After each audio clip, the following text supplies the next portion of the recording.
Halo good people, gimana kabarnya? Kumaha damang. Jadi pada kesempatan kali ini kita akan melanjutkan serial Donghua Ascendant of the Nine Sun. Oke, tanpa berlama-lama lagi, kita langsung aja merekap alur ceritanya. Kisah berlanjut ketika Yeksu ketahuan oleh kepala keluarga Qin yakni Qin Xiong. Yeksu dikejar oleh 3 kepala keluarga sekaligus, beruntung ada seseorang yang menyelamatkannya.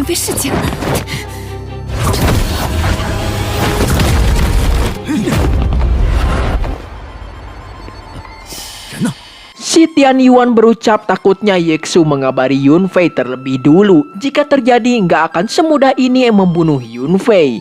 Tiba-tiba muncul ketua pasukan bayaran Yinfeng bernama Qiu Xuan. Pria ini diundang langsung oleh keluarga Qin untuk memburu Yunfei.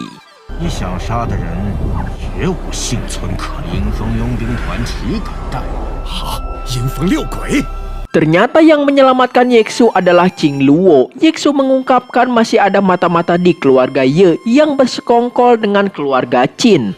Yeksu mengikutinya dan gak disengaja ditemukan. Walaupun terluka, Yeksu masih memikirkan keselamatan Yunfei yang baru aja pergi ke hutan hewan langit.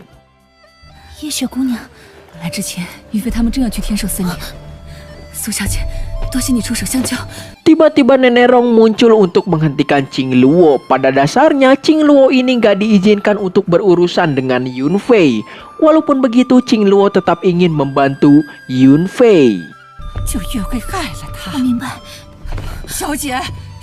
Ketika di perjalanan, Xiao Yu sedang melatih ilmu bela diri gelombang pria perkasa yang mengundang tawa Zhoumu. Karena seorang wanita telah melatih ilmu tersebut. Sementara Zhoumu melatih ilmu pedang pesona yang bisa dibilang untuk wanita. Ketika Zhoumu sedang menjahili Xiao Yu, tiba-tiba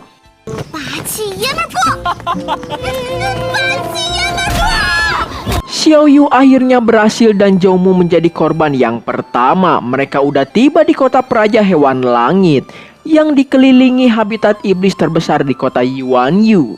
Yunfei berencana pergi ke kota untuk melihat, siapa tahu ada senjata yang bisa mereka gunakan. Tempat ini merupakan pasar perdagangan bebas terbesar di kota Yuanyu ini yang menyediakan obat, pil ajaib dan lain sebagainya, serta ada juga berbagai senjata langka. Yunfei menemukan penjual senjata dan ada beberapa kelas yang tinggi. Xiao Yu dan Zhoumu diminta untuk memilih. Zhoumu memilih palu ganda tapi nggak kuat untuk mengangkatnya. Tetapi Xiao Yu tiba-tiba bisa dengan mudah mengangkat palu tersebut.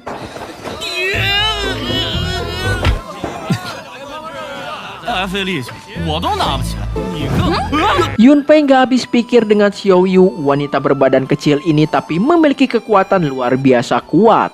Yunfei meminta Xiao Yu untuk memilih sepasang pedang pendek, sementara Zhoumu palu ganda tersebut.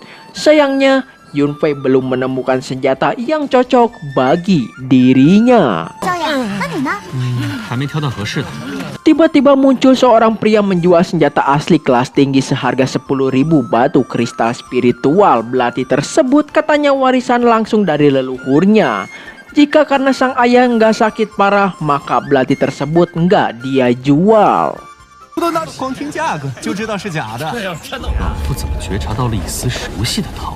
Yunfei berpikir jangan-jangan ini semua terjadi untuk memberinya senjata khusus. Itu adalah senjata emas hitam kehampaan. Yunfei jelas menginginkan belati tersebut. Dan dia juga mencoba untuk periksa penyakit ayah dari penjual belati. Jadi di kehidupan sebelumnya Yunfei bukan hanya dijuluki sebagai Kaisar Langit, tapi dia juga memiliki julukan lain sebagai Maha Guru Obat. Dan masih ada beberapa identitas lain yang masih dirahasiakan Yunfei.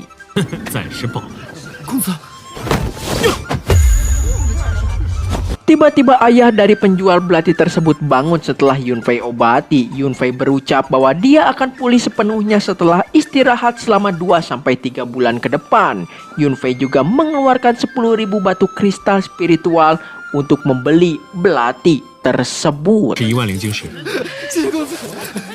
Tiba-tiba seorang pria muncul bernama Tetua Lin yang ingin merebut belati milik Yunfei bukan untuk dirinya melainkan untuk tuan muda Xiao Wuhen. Yunfei diminta untuk segera pergi dan meletakkan belati tersebut karena Xiao Wuhen ini merupakan putra ketiga Menteri Xiao saat ini, ucap Tetua Lin. 无痕少林萧丞相的三公子。 Dan Xiao Wuhen pun membenarkan perkataan Tetua Lin tadi tentang dirinya bahwasannya semua barang yang dia inginkan selalu dia dapatkan. Xiao Yu berkomentar sepertinya Xiao Wuhen lebih cocok melatih teknik pedang pesona dibandingkan Zhou ini. Yunfei berucap, pria baik nggak melawan wanita. 不认识，好男不跟你斗，我们走。 Xiao Wuhen gak terima karena disebut wanita oleh Yunfei karena gaya gemulainya ini. Zhou pun berkata demikian untuk kedua kalinya dan ditambah Xiao Yu untuk ketiga kalinya. Tiba-tiba Xiao Wuhen memerintahkan Tetua Lin untuk menyerang Yunfei. 少是纯爷们儿，纯爷们儿。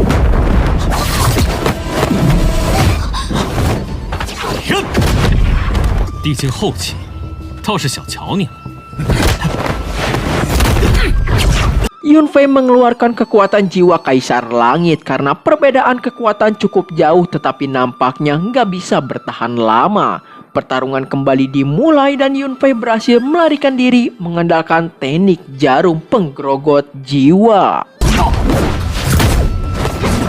地境后期，倒是小瞧你了。 Tetua Lin cukup terkejut dengan teknik jarum penggerogot jiwa yang menembus tanah. Xiao Wuhen berucap mengapa Tetua Lin gak membunuhnya. Dan Tetua Lin menyebut bahwa Yunfei ini agak aneh. Tapi Xiao Wuhen gak mau menerima karena emas hitam kehampaan adalah harta yang tak ternilai harganya. 虚空玄金是无价之宝， Tetua Lin berucap bahwa dia pasti akan merebut kembali emas hitam kehampaan dan dia juga sangat menginginkan teknik jarum penggerogot jiwa milik Yunfei. 公子放心，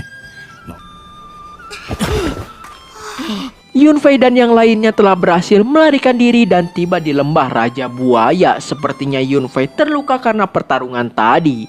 Sebagai Kaisar Langit, Yunfei nggak terima karena terluka oleh praktisi tingkat bumi tahap akhir belaka. Yunfei jelas ingin segera meningkatkan kekuatannya. 萧公子，实力，我要尽快提升实力。 Dan Xiao Yu pun siap membantu Yunfei. Mereka bertiga akan berkultivasi bersama. Dan karena mereka berdua baru mendapatkan senjata, Xiao Yu dan Zhou diminta untuk membiasakan diri. Tetapi 好，飞哥，保证完成任务。杀！杀！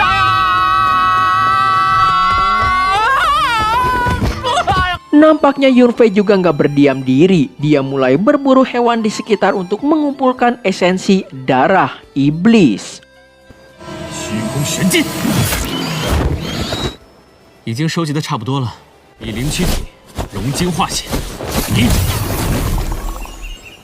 Sambil melihat-lihat keadaan Zhou dan Xiao Yu, Yunfei melihat serigala kecil yang sedang dikejar oleh serigala darah iblis raksasa.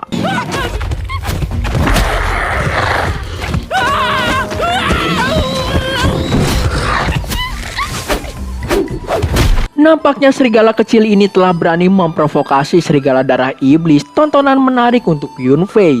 Dan dia telah mencuri kolostrum Dewi Bumi milik serigala darah iblis tersebut. 到了血魔狼的地母原乳。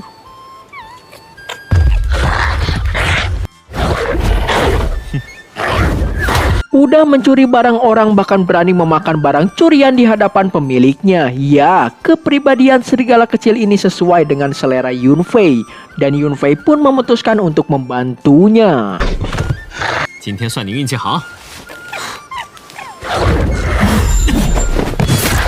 Tiba-tiba Yunfei merilis langkah Dewa Penunggang Angin untuk menghindari serangan serigala darah. Dengan metode hit and run, Yunfei berhasil mengalahkan serigala darah tersebut.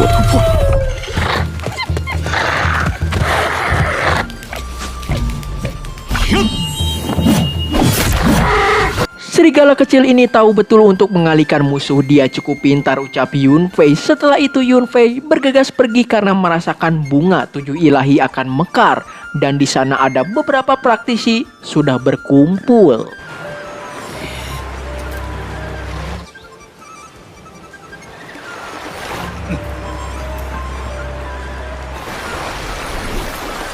Tiba-tiba datang putra Perdana Menteri Xiao yakni Xiao Hen bersama para pengawalnya. Kedatangan dia jelas ingin mendapatkan bunga 7 ilahi ini. Dan gak berselang lama, bunga 7 ilahi mekar lalu para praktisi mulai bergerak. 手，抢七神花！ 七神花宝贝，我来了！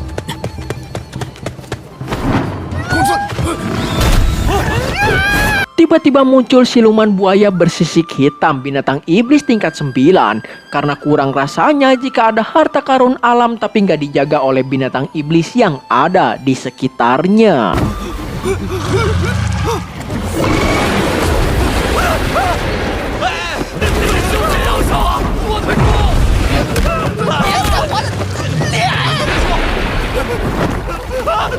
Yunfei hanya menyaksikan dari jauh beberapa praktisi tersisa di ranah alam bumi tahap akhir. 剩下这几人都是地境后期。 各位，老夫有个建议， 没事吧？ Tetua Lin menyarankan untuk bekerja sama karena buaya ini terlalu kuat. Barulah berebut bunga 7 ilahi sesuai kemampuan masing-masing. Tapi nampaknya Yunfei tahu betul bahwa Tetua Lin dan Xiao Hen ini sedang memainkan beberapa trik licik. Akhirnya para praktisi ini mulai bergerak untuk mengunci pergerakan sang buaya hitam. Sementara itu Xiao Hen mulai bergerak juga untuk merebut bunga 7 ilahi.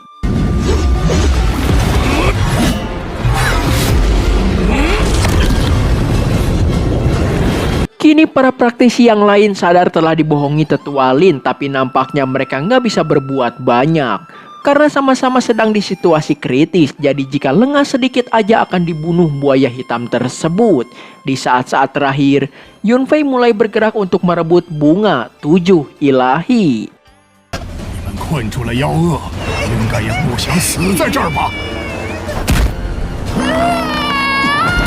臭男人，本少一定要！ Di sisi lain, para pasukan bayaran Yin Feng juga mulai bergerak untuk memburu Yunfei.